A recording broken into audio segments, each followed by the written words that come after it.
Tea time. Did you hear the story about the woman who was out partying with her friends? She ended up having too much to drink and got drunk and passed out. Now, she didn't have any good friends, and her friends left her at the party, and the DJ ended up picking her up and taking her home. The next day when she woke up, she was like, oh my gosh, how did I get here? And she looked at her arm, and there was a note written on her arm saying his name and his phone number, saying, I hope you're okay, call me. And when she called him, she realized, I like him. He's a nice guy, and he took good care of me. So she told him, I like you too. And she ended up asking him out on a date. Well, they went out on their date, and they started enjoying each other, having a lot of fun. It was a really good match. And they started talking about their family members, and he mentioned his sister named Steph, and she was like, oh my gosh, don't say that name. And he was like, why? And she was like, man, when I was in high school, I had this bully. Her name was Steph, and she was terrible to me. And he said, wait a minute, I have a sister named Steph, and she might have been your bully because my sister had some behavioral problems back then. And she was like, wait, what school did she go to? And the brother confirmed that it was the same woman because they went to the same high school. And she was like, oh my gosh, I thought I would never have to hear about her again. I was so glad when we graduated so that she could leave me alone. And he was like, I'm so sorry about what happened. I know she had those issues, but to me, she's a good sister. I'm sorry about that. And she said, you know what? I'm not dating your sister. I'm dating you. And I really like you. So let's just continue. Well, they started dating for some months again. And she ended up having to go meet his family. And the sister's there. And the sister just glares at her. And she's feeling uncomfortable, feeling tense, feeling kind of scared.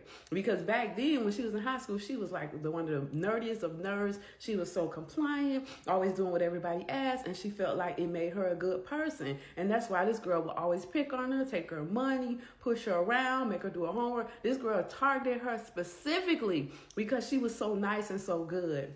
But this girl was determined at this time. I don't care what she say. I'm not going to do what she say. I hope she leave me alone. And honestly, the sister didn't bother her at all. She was able to continue to date the brother, and they ended up falling in love. They ended up getting married. So now her high school bully is her sister-in-law.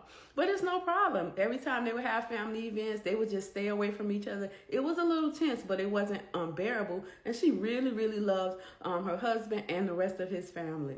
Well, one day she gets a call out of the blue from the sister. And the sister's like, hey, we need to talk. And she's like, what's going on? And the sister's like, look, you know that I'm getting married. And she's like, yes, congratulations. And she's like, yep, but before I do that, I just think we really need to hash things out. And she's like, what?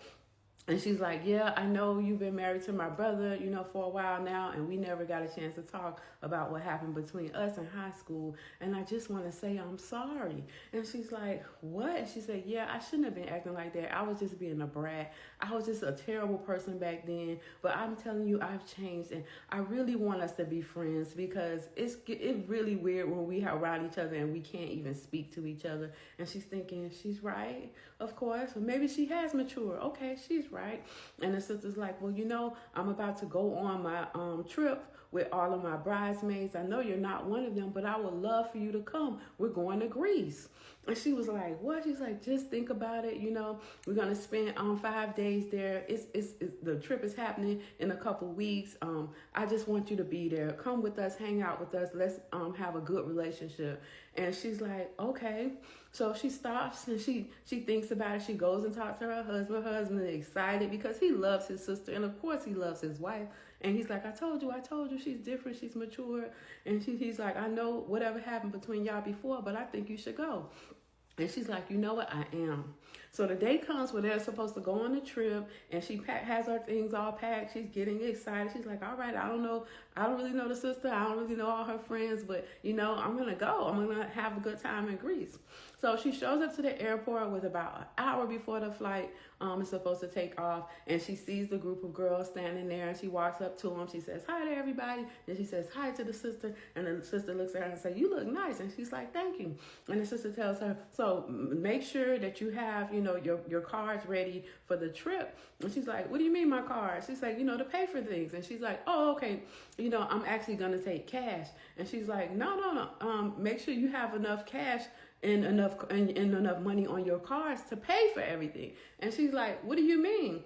She's like, are you inviting me on a trip and expecting me to pay?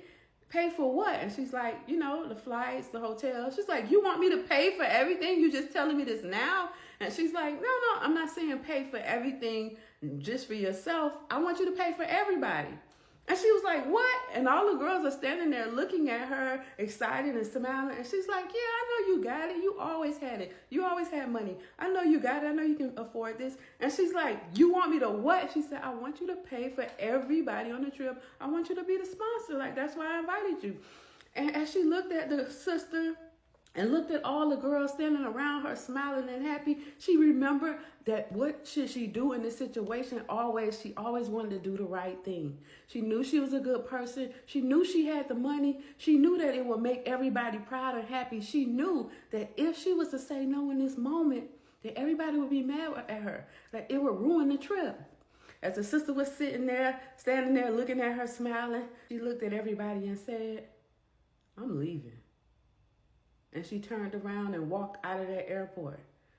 As she thought about it, she said, you know what? Fuck being a good person. They're not going to try me like this ever again.